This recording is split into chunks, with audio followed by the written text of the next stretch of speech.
It's taken me almost 4 years to actually start speaking up about this relationship I was in with a narcissistic psychopath slash sociopath. And the worst part is that I'm not even inventing this label, because when we first met, he literally told me from the start that he's most likely a sociopath or a psychopath.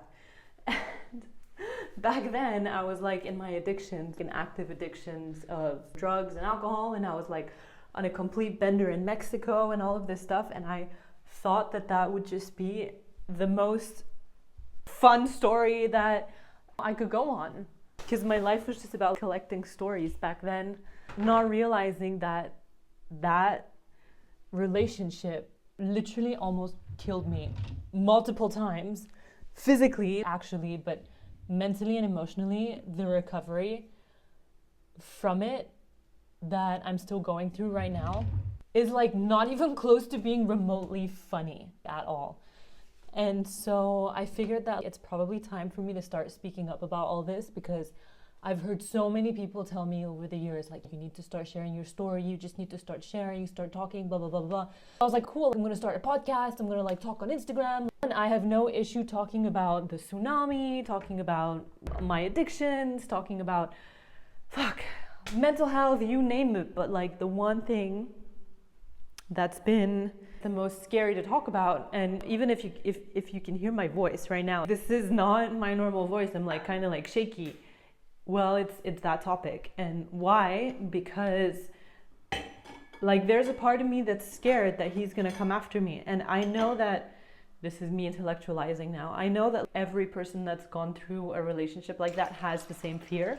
But it's just, I remember that when we first broke up, and I did do a podcast about that, and of course I would never explicitly reveal his identity and all of that stuff, but I remember back then when I had done this podcast, just talking about some of the things that happened, he ordered me to take it down, and he was like, you're playing the victim again. And it was that whole thing of how I'm always playing the victim, and I don't know why it cut so deep, this whole victim thing, because he like drilled it so hard into my head to stop playing the victim.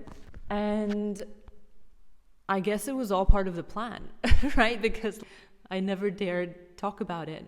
And honestly, I've been secretly really struggling with this.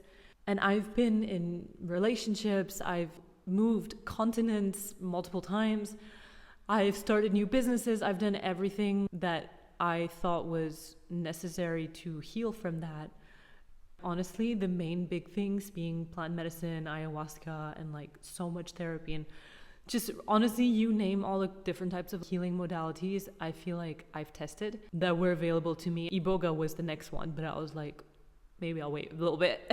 and yeah, I'm realizing that now it's coming up, really coming up, and it's just so scary for me to even start talking about this, because he's like famous, quote unquote, now.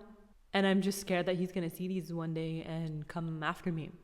But I just can't do this anymore. I can't. And even if it's like, this is the worst part, is that there's still a part of my brain that thinks that I might be making all of this up. But when I speak to some people about it, especially like therapists and experts, they're like, how are you even alive? How?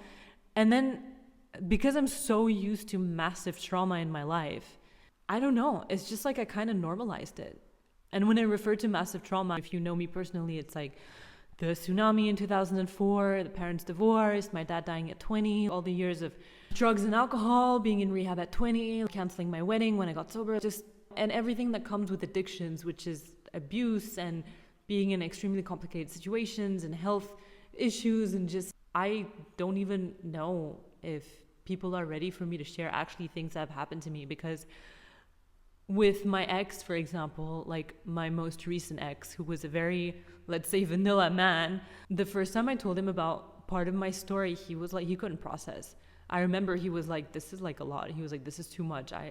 He just didn't know how to process it. And I know that a lot of people, when I share some of my stories with them, they just like kind of freeze. And I feel like I give them trauma just by saying my story. But I don't realize it because it's my life.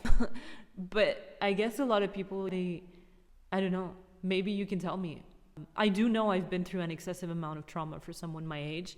And I don't want to carry this like victim label, but I don't know at the same time if it's his voice in my head or if it's an actual belief of mine. Anyways, I think a big part of this journey with ADHD and PMDD and all of this stuff is going to be talking about this, because I think the repression of this trauma has been what has activated the ADHD and the PMDD, because my body is just, it can't hold on to all of this anymore. And if there's one thing that I've understood, it's that sharing, unblocking the throat chakra, right? That's one way to actually do the work. And I think a lot of women, I hope not, but I know that there are women that understand this, that are maybe going through it, that have been through it. And I've always said it's selfish to not share something that was so deeply traumatic, because it can always help someone. Here we go to starting to share about all of this,